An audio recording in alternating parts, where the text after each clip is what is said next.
الرجیم بسم اللہ الرحمن الرحیم الحمد للہ رب العالمین ثم الصلاة والسلام علی سید الانبیاء والمرسلین حبیب الہ العالمین ابی القاسم محمد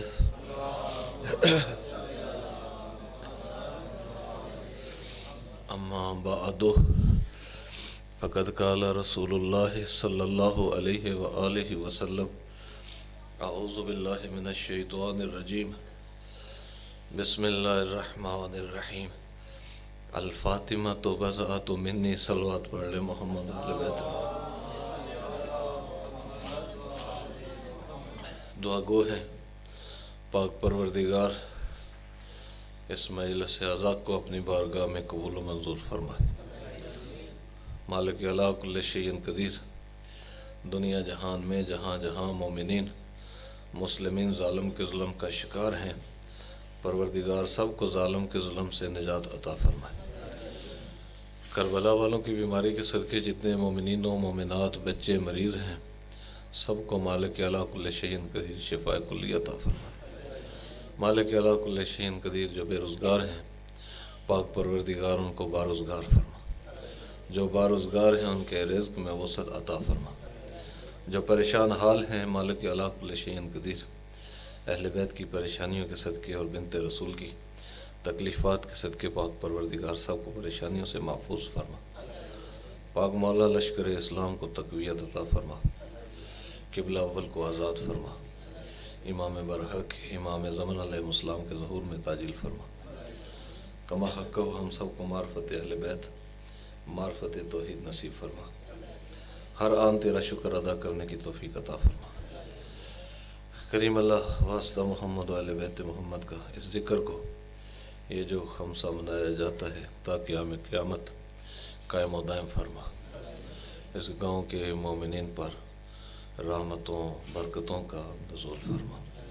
ایک مرتبہ بآواز بلند صلوات پڑھ لے محمد۔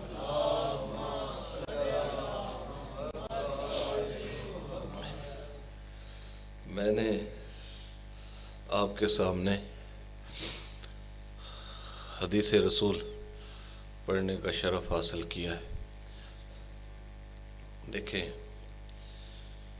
جو بھی بیان رسول ہے وہ خبر ہے، اور جتنی بھی خبریں ہیں، اگر آپ کو کوئی خبر دیتا ہے واقعے کے مطابق ہو تو وہ سچی ہوتی ہے، اگر واقعے کے مطابق نہ ہو تو جھوٹی ہوتی ہے۔ لیکن قرآن وہ خبریں دیتا ہے کہ جو گزر چکا اس کی خبریں، جو ہو رہا ہے اس کی خبریں، جو قیامت تک ہوگا اس کی خبریں، قیامت کے بعد کیا ہوگا اس کی خبریں۔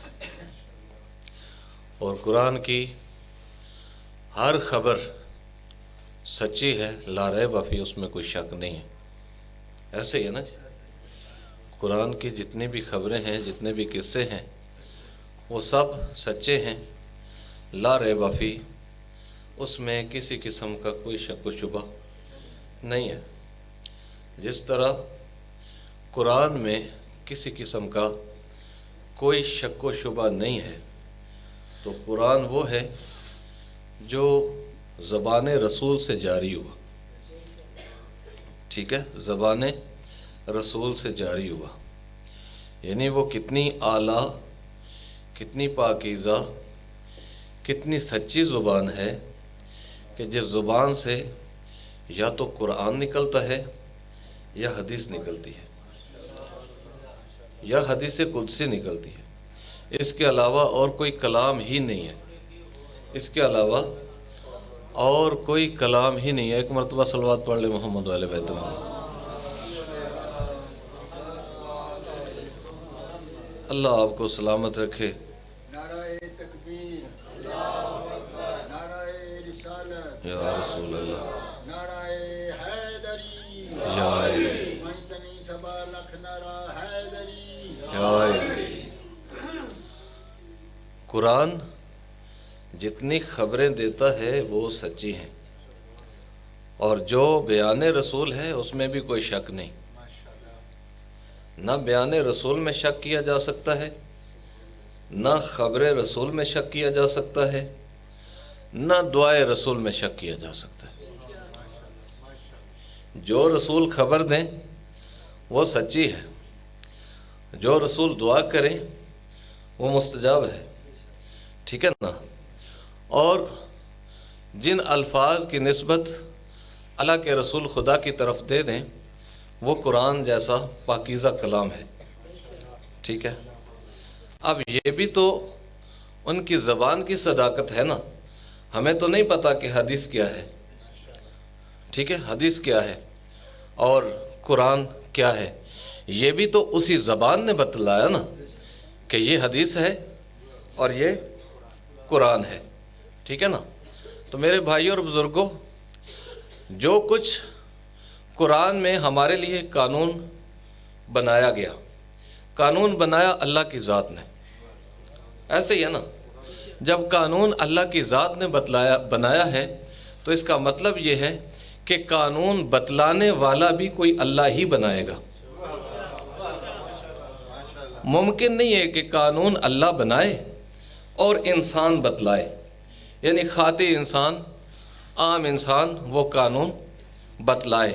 جس طرح کہ اب لوگ کہیں کہ حسبنا کتاب اللہ، ہمیں اللہ کی کتاب کافی ہے، تو اب اس بات پر اگر غور کریں تو میں آپ کو اس دور حاضر کی ایک مثال دیتا ہوں کہ ابھی کتنے ہی جج ہیں، کتنی ہی عدالتیں ہیں، کتنے ہی وکیل ہیں، تو کیا ضرورت ہے ان پر خرچہ کرنے کی، کیا ضرورت ہے ان پر پیسہ صرف کرنے کی؟ حکومت اپنے پیسے بچائے، لہٰذا قانون کی کتاب عدالت میں رکھ دی جائے تو جو ہے یا نہیں؟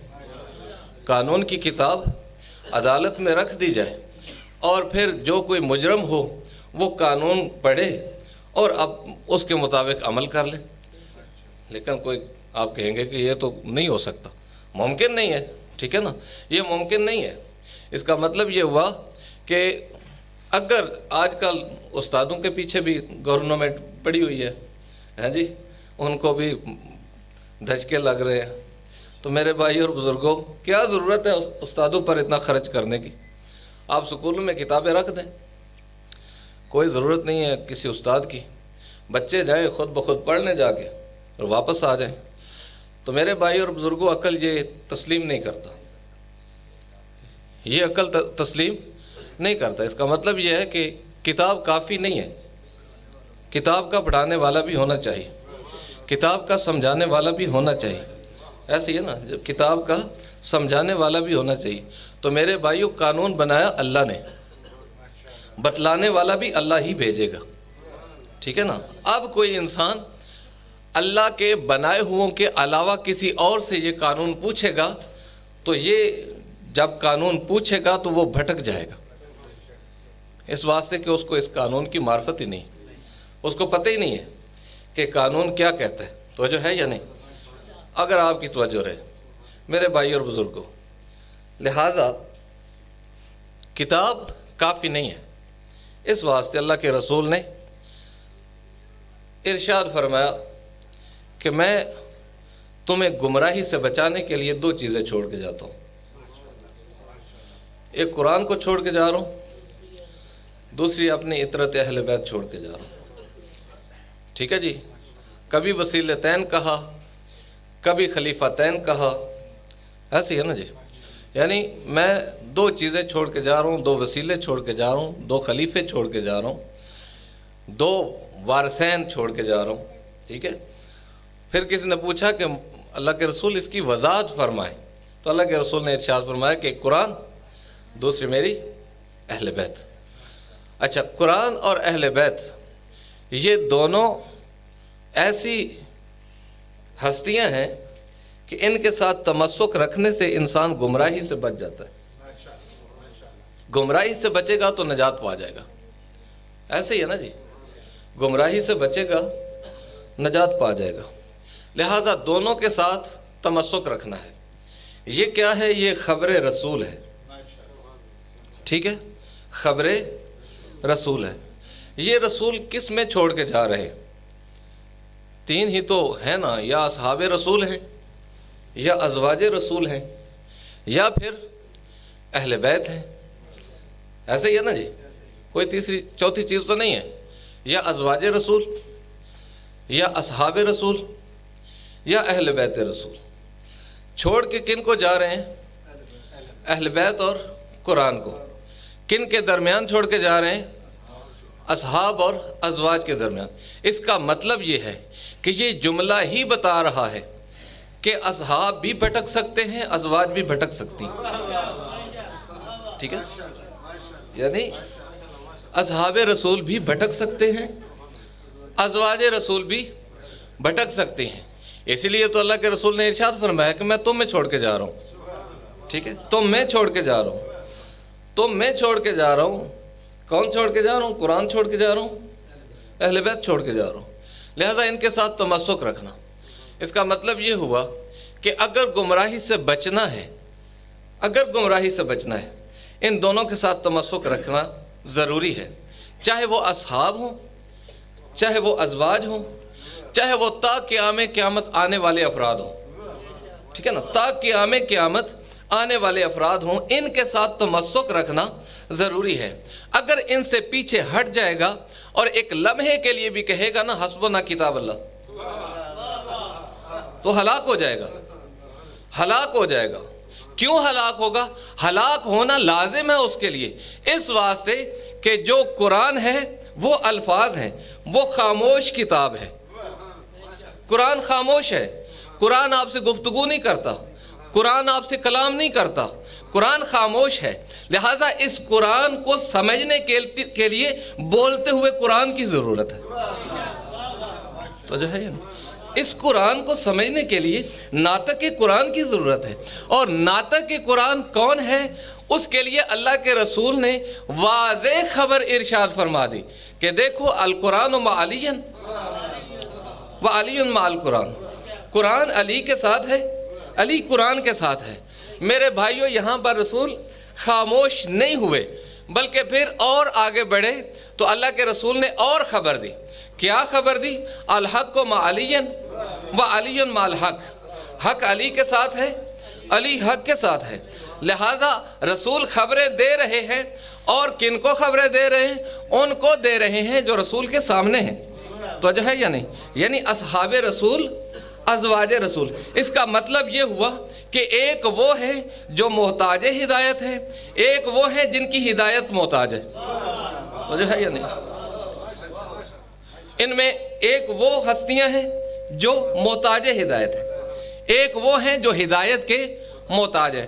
اگر تھوڑا سا لفظوں کو تبدیل کر دوں تو ایک وہ ہیں جو ہدایت کے پیچھے پیچھے چلتے ہیں، ہدایت ان کے آگے آگے، وہ پیچھے پیچھے، اور ایک وہ ہیں جو ہدایت جن کے پیچھے پیچھے چلتی ہے، یعنی وہ آگے آگے چلتے ہیں، ہدایت پیچھے چلتی ہے۔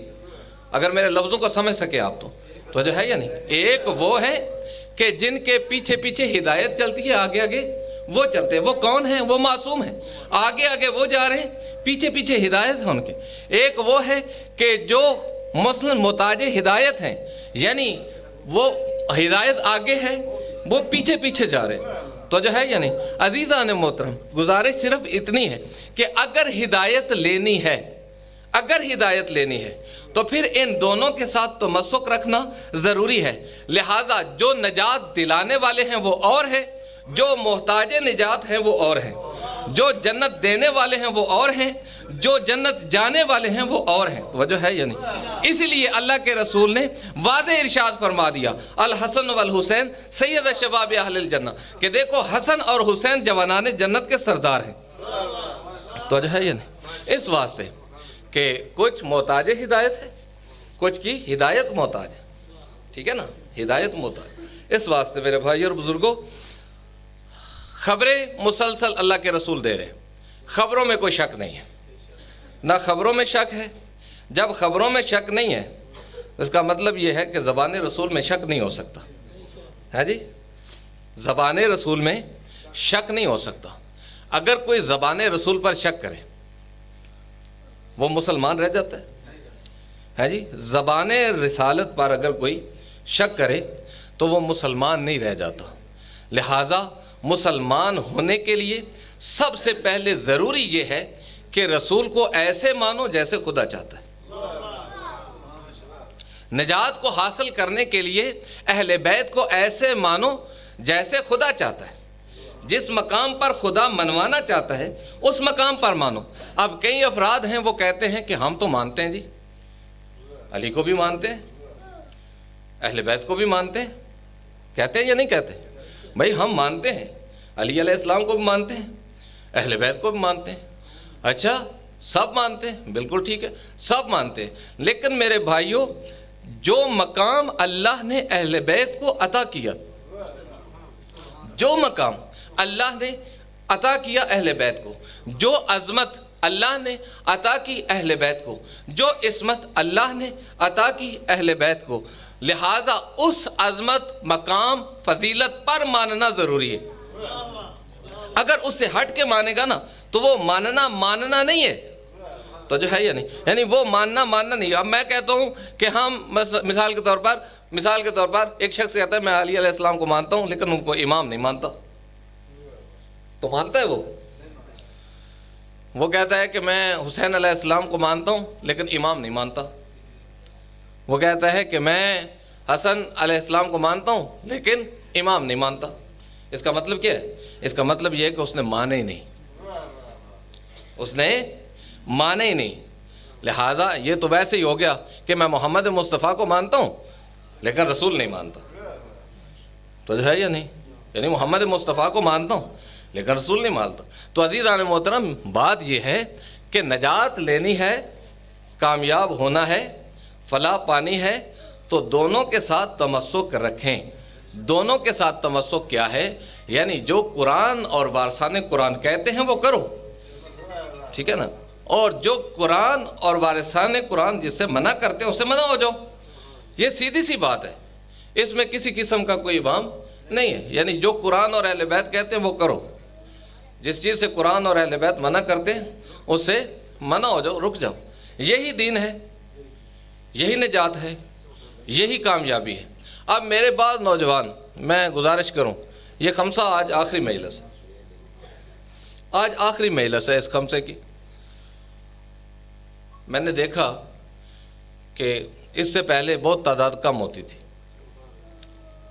وقت گزر گیا میرے بھائیوں، چار دن گزر گئے، آج 5واں دن ہے، پلٹ کر واپس نہیں آئیں گے یہ دن۔ غور کرنا کہ یہ دن اگر تم نے گزارے ہیں، خدا نخواستہ کہیں ایسے ماحول میں گزارے ہیں کہ ذکر اہل بیت ہو رہا تھا، ذکر بنت رسول ہو رہا تھا، اور آپ ویسے بیٹھے ہوئے فارغ باتیں کر رہے تھے، تو اس کا مطلب یہ ہے کہ آپ نے بڑا گھاٹے کا سودا کیا، بہت خسارے کا سودا کیا آپ نے۔ ہاں آپ اپنی نجات لے سکتے تھے، اب یہ ایام دوبارہ نہیں آئیں گے، اور پتہ نہیں آئندہ ہمیں نصیب ہوں گے یا نہیں ہوں گے۔ اگر رابر فرماتے ہیں کہ میں اپنی قوم کا رزق ان ایام میں اس بی بی کا واسطہ دے کے اپنے رب سے مانگتا ہوں۔ یہ کوئی عام ایام نہیں ہے، یہ وہ ایام ہیں کہ جو بنت رسول کے ساتھ منسوب ہے، یعنی اس بنت رسول کے ساتھ اس بی بی زہرا صلوات اللہ علیہا، بلند تر صلوات پڑھ لے محمد والے بیت،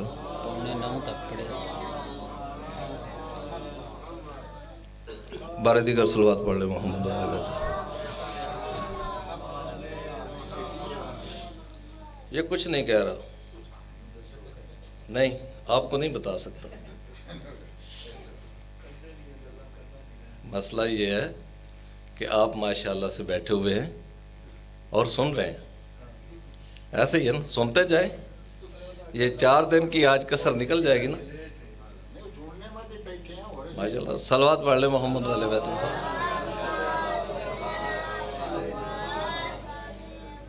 بارہ دیگر صلوات پڑھ لے محمد والے بیت۔ لہٰذا میرے بھائیوں، میرے بزرگوں، میرے جوانوں، میرے بچوں، گزارش اتنی ہے کہ ایام گزر گئے، کسی نے مجلس میں بیٹھ کے موبائل استعمال کر لیا، یہ کرتے ہیں، مجلس ہو رہی ہے، موبائل پہ لگے ہوئے ہیں، پتہ نہیں فیس بک نکالی ہے، پتہ نہیں کیا کچھ نکالا ہے۔ نہیں میرے بھائیو، یہ ٹھیک نہیں ہے۔ جس طرح نماز کے آداب ہے نا، مجلس بھی عبادت ہے، ہاں جی، مجلس بھی عبادت ہے، لہٰذا اس عبادت کے بھی آداب ہیں۔ قمر بھائی، میں نے کل 39 چک میں جب مجلس پڑھی تو میں نے کہا کہ مجلس میں جب آتے ہو تو خالی ہاتھ آتے ہو ایک قسم کی، ایسے ہی ہے نا، مثلا آپ آتے ہو تو آپ کے پاس کچھ نہیں ہوتا، لیکن اسی حالت میں اگر واپس چلے گئے تو پھر مجلس میں بیٹھنے کا فائدہ نہیں ہے۔ مجلس میں آئے ہو تو کچھ لے کے جاؤ، جولیاں بھر کے جاؤ، ثواب لے کے جاؤ، نجات لے کے جاؤ، کامیابی لے کے جاؤ، فلاح لے کے جاؤ۔ لہٰذا مجلس میں آنے کا مقصد کیا ہونا چاہیے؟ عزاداری میں آنے کا مقصد کیا ہونا چاہیے؟ اپنی نجات۔ نجات کب ہوگی؟ جب ہم عمل کریں گے۔ یعنی کس چیز کا عمل؟ یعنی ہر اس امر کی اطاعت جو اللہ کی طرف سے ہم پر لاگو ہے۔ وہ صرف نماز نہیں ہے میرے بھائیو، صرف روزہ نہیں ہے، صرف حج نہیں ہے، یعنی ہر وہ امر جو اللہ کا ہم پر لاگو ہے، تو جو ہے یا نہیں، ہر وہ امر اگر ہم اس طرح اپنی زندگی گزاریں گے جس طرح خدا چاہتا ہے، جس طرح اہل بیت چاہتے ہیں، تو پھر انسان کمال تک پہنچے گا، تو جو ہے یا نہیں۔ اور میں نے گزارش کی تھی کہ خطا کار گناہ گار انسان ہوتا ہے، کوئی انسان معصوم نہیں ہے۔ اولاد آدم کا کوئی فرد بھی ہے ایسا نہیں کہ جو خطا کار نہ ہو، خطائیں ہوتی ہیں، گناہ ہوتے ہیں، لیکن اللہ نے اسی وجہ سے توبہ رکھی ہے، مغفرت رکھی ہے۔ توبہ کر لو، لیکن جھکو تو صحیح نا دروازے پر آ کے، مغفرت تو کرو نا۔ اور جو توبہ کو ہلکا سمجھتے ہیں، جو توبہ کو ہلکا سمجھتے ہیں، ان کے لیے گزارش کر رہا ہوں کہ 40 سال تک حضرت یعقوب کے بیٹوں نے توبہ نہیں کی تھی، جبکہ انہوں نے جرم کیا تھا تو انہوں نے کہا تھا کہ ہم انشاءاللہ یہ کر کے توبہ کر لیں گے، یعنی حضرت یوسف کو قتل کر دیں گے، کنویں میں ڈال دیں گے یا کچھ کریں گے تو ہم بعد میں توبہ کر لیں گے۔ تو توبہ 40 سال تک نہ کی، یاد ہی نہیں رہی، ٹھیک ہے، بالکل یاد ہی نہیں رہی۔ بالکل ایسے ہی جس طرح آپ درود آل محمد بنا تسبیح کے پڑھنا شروع کر دینا تو 2-3 مرتبہ پڑھیں گے، اس کے بعد ایسا بھولے گا کہ آپ کو یاد ہی نہیں ہوگا کہ میں کیا کر رہا تھا۔ یا قرآن کو پڑھنا شروع کر دیں تو آپ کو یاد ہی نہیں ہوگا کہ میں کیا پڑھ رہا تھا۔ مثلا زبانی قرآن پڑھے نا، کوئی آیت پڑھے، کوئی درود آل محمد پڑھیں، تسبیح بی بی زہرا صلی اللہ علیہ پڑھیں، تو وہ بھائی اچانک آپ پہ ایسا اٹیک کرے گا کہ ہر دنیا کا کام آپ کو یاد آئے گا، وہ کام جو ہے وہ آپ کو بھول جائے گا جس پہ لگے ہوئے ہو آپ، ایسے ہی ہے نا۔ تو اس واسطے میرے بھائی اور بزرگوں، ہمیں گزارش، میں جو ہاتھ باندھ کے گزارش کر رہا ہوں، پہلے آپ بہت تھوڑے آتے تھے، آج ماشاءاللہ سے اچھے خاصے تشریف لائے ہوئے ہیں، صادق آل محمد کو مانتے ہیں، حسین حسین کرتے ہیں، عزاداری کرتے ہیں۔ ہم اپنے آپ کو صرف کالے کپڑے پہن کر تبدیل نہ کریں، ٹھیک ہے نا، کالے کپڑے پہن کر اپنے آپ کو تبدیل نہ کریں، بلکہ عمل میں ہم کردار حسینی لے کے آئیں۔ ہمارا عمل حسینیت، دیکھیں جو معصومین علیہ الصلوۃ والسلام کے اوامر کو زندہ کرتا ہے وہ جہاد ہے۔ جہاد کی 2 قسمیں ہیں، یا جہاد اکبر ہوتا ہے یا جہاد اصغر ہوتا ہے۔ جہاد اکبر کیا ہے؟ جہاد اکبر یہ ہے کہ اپنے آپ کے ساتھ، اپنے نفس کے ساتھ لڑائی کرنا، جنگ کرنا۔ کبھی انسان کی عقل غالب آ جاتی ہے، کبھی نفس غالب آ جاتا ہے۔ اگر عقل غالب آ جائے تو سمجھو حسینی ہو، یعنی یہ جنگ ہوتی ہے، ہر لمحہ ہر قدم پر جنگ ہو رہی ہے۔ کس کی جنگ ہو رہی ہے؟ نفس کی جنگ ہو رہی ہے، عقل کی جنگ ہو رہی ہے، یعنی نفس اور عقل آپس میں لڑائی کر رہے ہیں، جنگ کر رہے ہیں۔ کبھی عقل غالب آ جاتی ہے، نفس مغلوب ہو جاتا ہے، کبھی نفس غالب آ جاتا ہے، عقل مغلوب ہو جاتی ہے۔ لہذا یاد رکھنا کہ جب عقل غالب آ جائے نفس پر تو سمجھنا کہ تمہارا تعلق حسین علیہ السلام سے ہے، تم حسینی ہو، تم حسینی ہو، تمہارا تعلق حسین علیہ السلام سے. لیکن جب نفس عقل پر غالب آ جائے تو اس کا مطلب سمجھ لینا کہ اب میں ولایت سے پیچھے ہٹ رہا ہوں. تو جو ہے یا نہیں, اب میں نے ولایت کو ناراض کر دیا. یعنی ولایت قمر بھائی وہ ہے کہ ہر لحظہ اہل بیت علیہ السلام کے ساتھ تعلق رہے, ایک لمحہ نہ ٹوٹے. آپ سوئے ہوئے ہیں, ہم سوئے ہوئے ہیں, تو یہ تعلق ٹوٹنے نہ پائے. جاگے ہیں, یہ تعلق ٹوٹنے نہ پائے. ہم چل رہے ہیں, یہ تعلق قائم رہے. ولایت یہی ہے کہ ہر سانس کے ساتھ انسان جو ہے وہ اہل بیت علیہ السلام کی سیرت کے مطابق عمل کرنا شروع کرے, تو پھر میرے بھائی اور بزرگوں یہ کامیابی ہے. لہٰذا نفس اور عقل کی جنگ یہ تو مرتے دم تک ہوتی رہتی ہے. کمال تک انسان اس وقت پہنچتا ہے کہ جب اس کا عقل غالب آ جاتا ہے نفس پر. جب عقل نفس پر غالب آ جائے تو پھر نماز پڑھتا ہے. جب عقل نفس پر غالب آ جائے تو پھر نیکیاں کرتا ہے. جب عقل نفس پر غالب آ جائے تو اس کا اچھا اخلاق ہوتا ہے. جب عقل نفس پر غالب آ جائے تو پھر اس سے حسینیت کی خوشبو آتی ہے, کردار اہل بیت کی خوشبو آتی ہے, اس کا اخلاق اچھا ہوتا ہے. لیکن جب نفس عقل پر غالب آتا ہے تو بد اخلاقی کرتا ہے. جب نفس عقل پر غالب آتا ہے تو بے نوازی بنتا ہے. جب نفس عقل پر غالب آ جاتا ہے تو پھر کیا انسان کرتا ہے, یعنی ہر بری محفل ہوتی ہے اس کی, محفل اچھی نہیں ہوتی.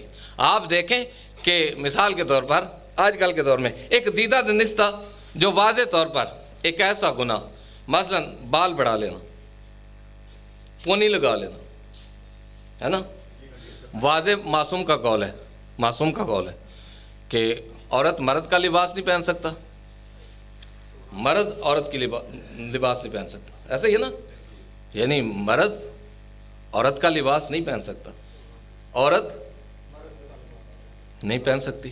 ایسا ہی ہے نا. اچھا, یہ پونی کون لگاتا ہے؟ عورتیں لگاتے ہیں. یہ بال کون بڑھاتا ہے؟ عورتیں. ایسے ہی ہے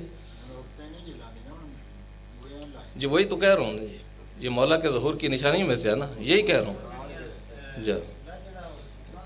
جا زلفاں رہن جو جتھے ہیں. ایک بار صلوات پڑھ لو محمد والے بیت محمد. ہر چیز کی دیکھیں, میں گزارش کروں, حرام ہے, دیدہ دنستہ حرام ہے. کولے معصوم کے مطابق, ٹھیک ہے, قیامت کی نشانیوں میں یہ نشانی ہے کہ مرد عورت کا لباس اپنا لیں گے, اور عورتیں لباس ایسا پہنیں گی کہ جس طرح انہوں نے نہیں پہنا ہوا. ٹھیک ہے, عورتیں لباس ہے نا ایسا پہنیں گی جس طرح انہوں نے پہنا ہوا ہی نہیں ہے. میرے بھائی اور بزرگوں, ہم ماننے والے ہیں صادقین کے, ہم ماننے والے ہیں ان ہستیوں کو جو سچی ہیں. ہمارا عقیدہ یہ ہے کہ وہ ہستیاں نوکے نیزہ پر قرآن پڑھتی ہیں. ہمارا عقیدہ یہ ہے کہ زخموں سے چور ہو کر بھی سجدہ کرتی ہیں. یعنی جن ہستیوں کو ہم مانتے ہیں ان ہستیوں کا کردار یہ ہے کہ وہ جس حالت میں بھی ہوں, نہ ان کی نماز قضا ہوتی ہے, نہ تلاوت قرآن قضا ہوتی ہے. جب ایسی ہستیوں کو ہم مانتے ہیں تو پھر ہم قرآن سے عشق کیوں نہیں کرتے؟ پھر ہم قرآن کی تلاوت کیوں نہیں کرتے؟ پھر ہم نماز کے ساتھ عشق کیوں نہیں کرتے؟ اس کا مطلب کیا ہوا؟ اس کا مطلب یہ ہوا کہ ہمارے مزاج کے ساتھ جو چیز اچھی لگتی ہے اس کو ہم اپنا لیتے ہیں. ہاں جی, ہمارے مزاج کے ساتھ جو چیز اچھی لگتی ہے اس کو اپنا لیتے ہیں. جو ہمارے مزاج کے خلاف ہو جاتی ہے نا, وہ ہمیں اچھی نہیں لگتی. بے شک وہ دین میں ہو, ٹھیک ہے نا, وہ دین میں ہو, ہمیں اچھی نہیں لگتی. عزیزان محترم, گزارش یہ ہے کہ وَيُسَلِّمُ تسلیمہ, تم ایسے تسلیم ہو جاؤ جیسے تسلیم ہونے کا حق ہے, جیسے تسلیم ہونے کا حق ہے. نجات اس وقت ہوگی کہ جب صحیح معنوں میں ہم اتباع رسول کریں گے, اور قرآن نے واضح اعلان کیا ہے قُلْ إِن كُنْتُمْ تُحِبُّونَ اللَّهَ, کہ اگر تم چاہتے ہو کہ اللہ تم سے محبت کرتا ہے, ہاں تو کیا کرو, میرے حبیب کی اتباع کرو.